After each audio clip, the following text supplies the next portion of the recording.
Welcome to Connection Requested, the podcast about making better connections with other humans, one guest at a time. I'm your host, Mark Tweddle, co-founder of You Tell Yours, providing online events to create stronger connections in your group, community, or team. I started this podcast because I rarely know the people who request to connect with me on LinkedIn.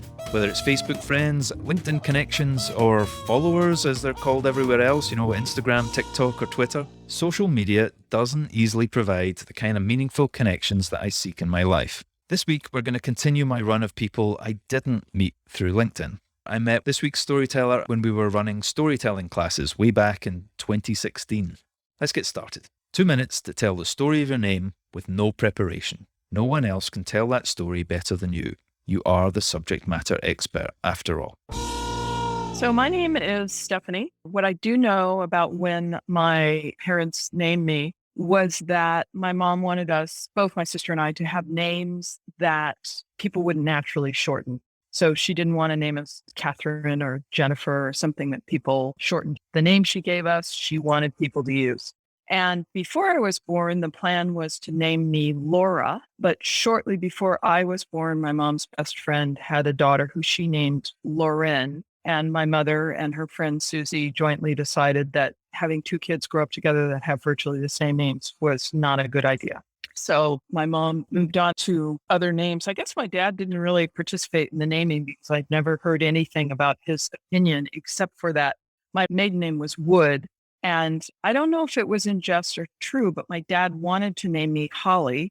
And my mom said, no, my kid is not going through life with a name that is a joke or makes people laugh every time she says it. So that was as much as my dad weighed in, I guess. So I ended up with the name Stephanie. I'll just tell you because most people don't know this. Most legal forms have 8 slots for a first name, and Stephanie has 9 letters in it. So I've spent the vast majority of my life with the last letter of my name being cut off every time I fill out a form, which I find annoying. But what I do love about my name is my name means crowned one, and I was the first child, and I like the idea of the sort of royalty behind my name. I don't know if my parents looked up the meaning, but I have always liked my name and nobody shortens it. Thanks, Stephanie. I do wonder how much our names affect us. If Stephanie's father had managed to name her Hollywood, would she now be a very different person? I don't know, and I don't know any way of knowing whether that would make a difference. I know that I've spent my entire life spelling my last name for people. It's almost like my last name isn't Tweddle. My full last name is Tweddle, Tweddle. Could I have been a better person if I'd had a better last name? Well, I'm told that acceptance is key, so let's move on to the next story. A 2-minute story, starting with the words, "The teacher I remember is." The teacher I remember is my 11th grade history teacher. His name was Al Paserno, Mr. Paserno. First of all, Mr. Paserno taught me to be inquisitive, to ask questions about why things are the way they are, and to sort of get under the surface of things, which I think when you're a teenager, you don't spend a lot of time doing that. You spend a lot of time digging in your own brain, but not about the outside world. That was one thing that I got from him. But I think what's more important was he really taught me that history is prologue, which I didn't understand. I didn't realize that the human experience was always standing on the shoulders of some other human experience. I didn't realize that the Vietnam War, which was going on when I was a kid, had a lot to do with the French being in Vietnam. And I didn't understand that the way my grandparents were had to do with the Depression, and that the Depression had to do with the Civil War, and the Civil War had to do with the signing of the Constitution. He really taught me to look at the world in a way that was much less simple and much less self-centered. Like I'm a part of a much larger story. I'm a thread in a tapestry. I'm not the tapestry.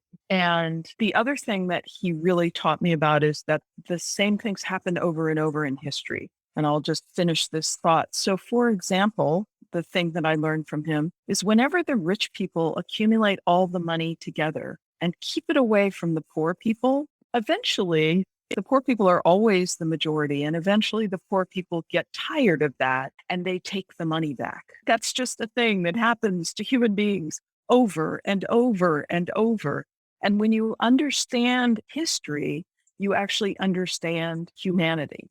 So that's what I learned from Alpha Sereno in the 11th grade. Thanks, Stephanie. Having re-listened to that story, I feel a little bit jealous. The only thing I can remember about my history teacher was that she married the woodwork teacher. I don't remember her married name, but we all thought at the time she got married just to lose her maiden name, from which she had suffered immensely. Like last week, I'm going to play a little of what Stephanie said after this teacher story exercise. After the focus of the exercise is completed, it's like the storyteller gets another view. I think what happens is that when we tell the story, we effectively re-experience that time.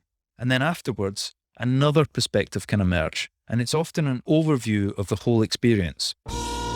One of the things about him was it was when I really got in my head, learning can be interesting. It can be more than just a test. The acquisition of knowledge can be fun and entertaining. That was definitely part of it. The other thing that I think was really important about him was I don't think that he thought of himself as teaching kids. I don't think that when we walked in the room, he was like, oh, here comes a bunch of teenagers that I have to get through this hour with. I think he saw a room full of human beings that needed education.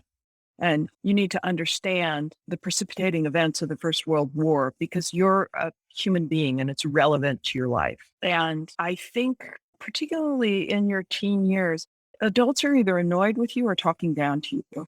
And he wasn't doing either one of those things. And I'll just add one thing to this. He's the one that really got me going. I was not a great student, and he really got me to get interested in school and finally live up to my potential, quote unquote. He's the one that got me interested in the idea of going to college at all, which I wasn't that excited about. I just had to do it because my parents said so. He cast a long shadow on my life. Thanks, Stephanie. I felt I had to include that addition to the story because it can be all too easy to overlook the factor that fun and enthusiasm play in our learning and our work. When I was at school, it was a long time ago. My kids even suggest that dinosaurs roamed the earth back then. All the tests required great memorization, and my memory was, and still is, pretty awful. Back then, history felt like a memory test of dates and places that had to be woven into my other structural nemesis, an essay. Ugh. Need I say, history was my worst subject. But even when I was studying electronics at university, I missed the fun aspects within the academic work. I remember offering to try to fix my friends' electronics devices as a motivational tool to get me through my studying. And somehow, trying to fix a broken Sony Walkman helped my degree work come alive in a way that none of my lectures ever could. You have to find your fun wherever you can, I guess. Let's hear Stephanie's story about connection. So the thing about connection, it's an interesting question because I've been thinking so much about this over the past couple of years for lots of reasons. One of the reasons that I've been thinking about it is because I'm a meditator. And in meditation, one of the things that I have come to be aware of is that the border between what is Stephanie and what is the rest of the world is far more permeable than I think it is. When you spend some time meditating, you start to realize it's a little bit hard to even say, what is I? I am meditating. What is that exactly? And the result of that has not been some kind of psychotic break.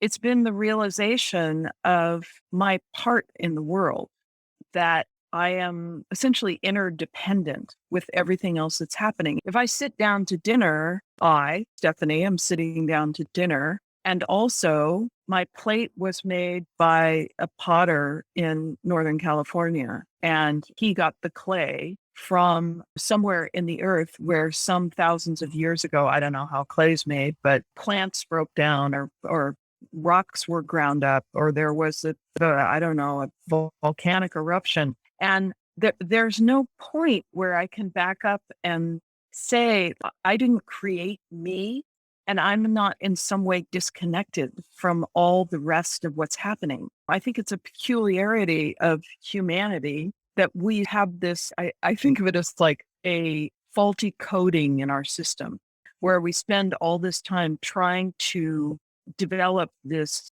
independent creature that's separate from everything else. Especially in the United States, we talk so much about individualism and being your own man. We really prize that.